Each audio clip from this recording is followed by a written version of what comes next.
Alhamdulillah, tamatlah tafsir 3 ayat yang kita baca di awal surah Ghafir ataupun surah Al-Mu'min ini. Baik para jemaah sekalian, sekarang kita pindah kepada mengutip al-fawaid, 5 faedah yang kita nak ambil daripada ayat ini. Yang pertama, tulis pelajar, yang pertama, Hamim, sampai kepada ayat yang kita baca tadi. Sampai kepada ayat yang ketiga. Wajhul munasabah, Allah Ta'ala sebut dia turun Quran, kemudian dia sebut 6 sifat ini, ataupun daripada awal lagi 8 sifat. 6 sifat Allah Ta'ala sebut. Dia kata sifat-sifat ini, sifat mana ni? 6 sifat ataupun 8 sifat ini, iaitulah mengandungi kandungan Quran duduk di situ.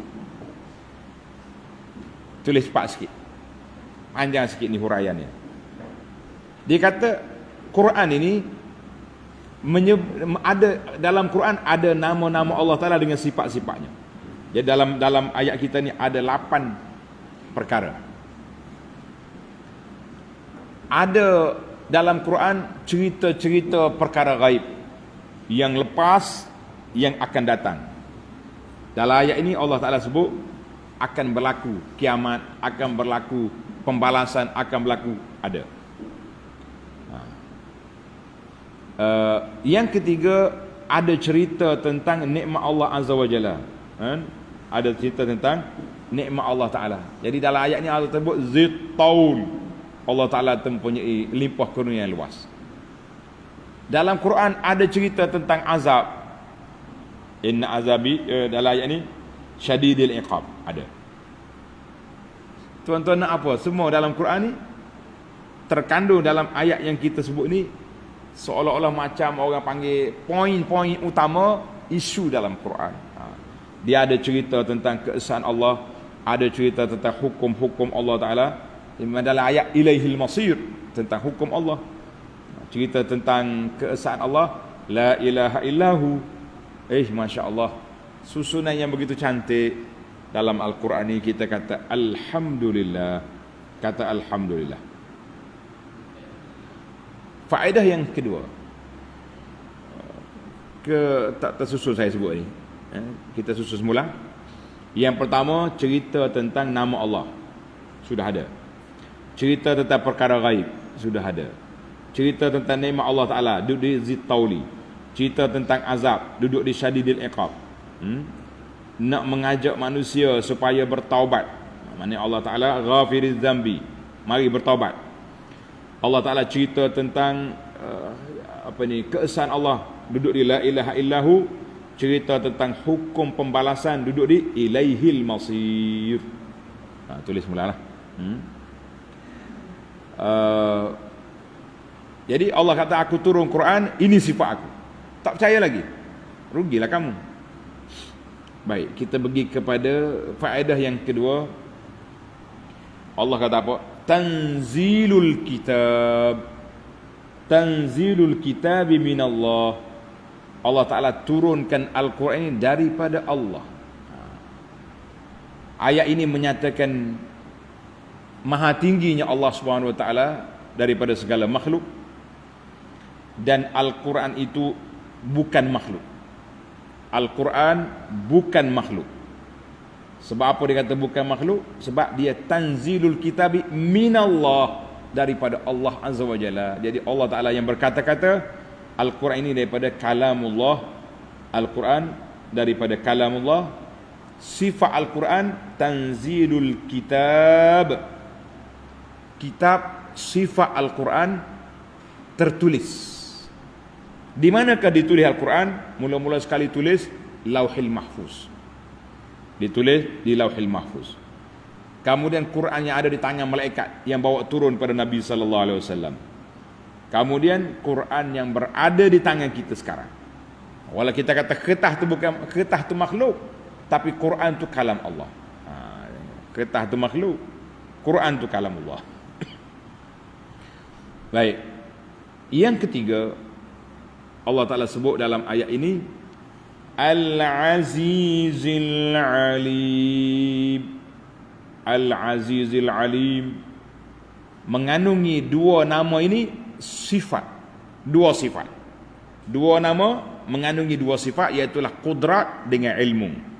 Sifat qudrat dengan ilmu.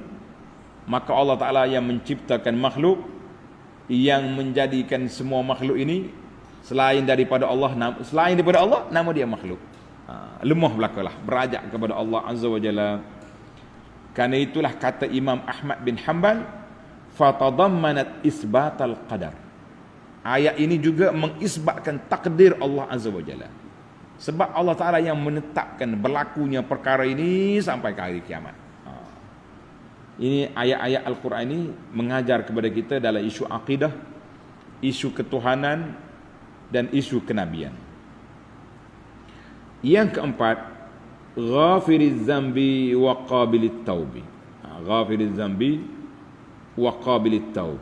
Allah Ta'ala yang mengampunkan dosa, menerima taubat. Jadi ayat ini kata ulama mengatakan at-targhib wa tarhib. Dalam ayat ini ada galakan dan ada peringatan.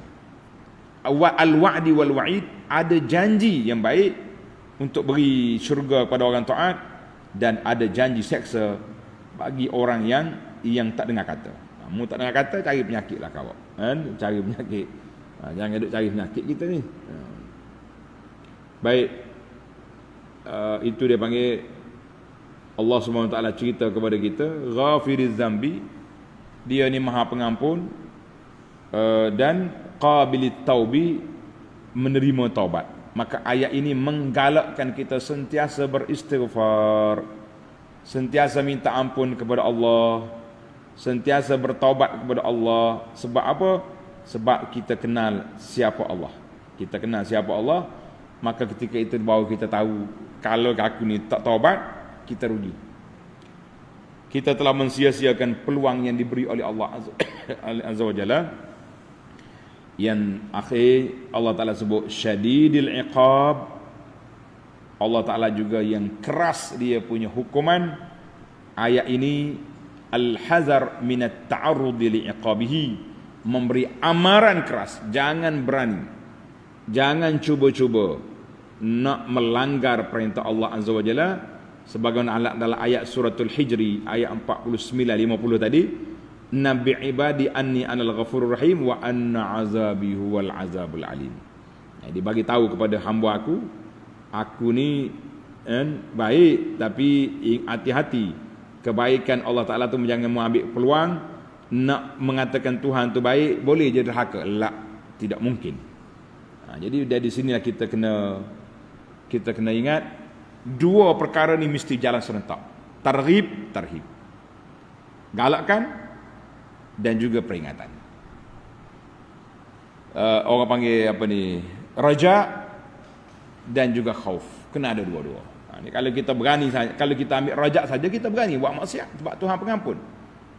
Tapi kalau kita ambil khauf saja, kita akan jadi manusia yang kecewa, takut segitu.